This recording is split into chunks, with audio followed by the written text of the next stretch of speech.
Ah, Crypto. That name brings up so much nostalgia for me. I remember watching the show back in the day when I was a kid, and now Crypto the Superdog happens to be part of his own movie.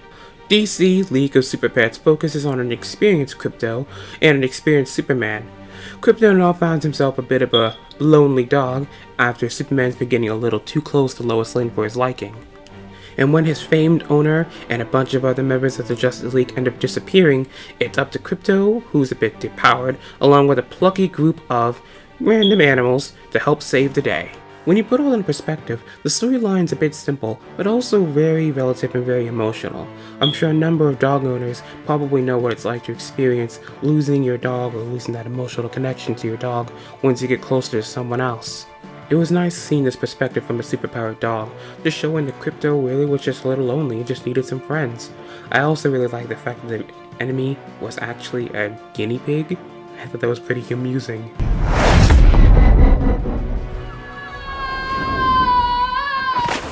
This movie is also rich in characters. You got Crypto, you got Ace, you got the evil guinea pig, you even got a number of members of the Justice League, like Cyborg, Jessica Cruz, Batman, Wonder Woman, Superman, and the Flash.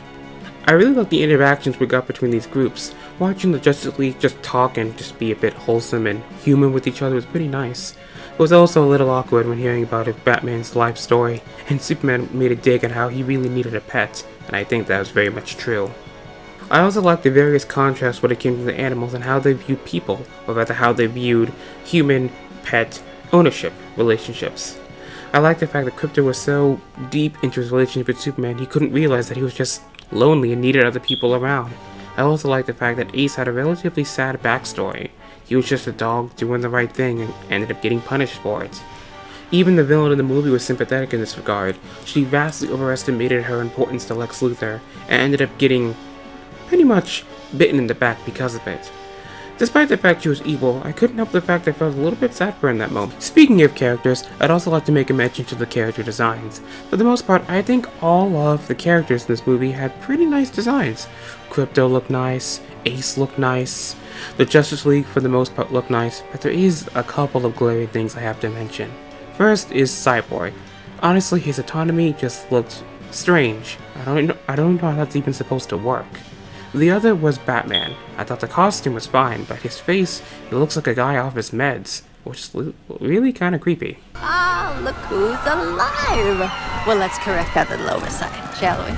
Before we wrap things up, I do want to give a quick mention to the voice acting. We've got our typical A-list actors like Dwayne Johnson and Kevin Hart and Keanu Reeves, who are playing Crypto, Ace, and Batman respectively. But I have to say, a number of the other actors like Jamil Jamil as Wonder Woman were also pretty good.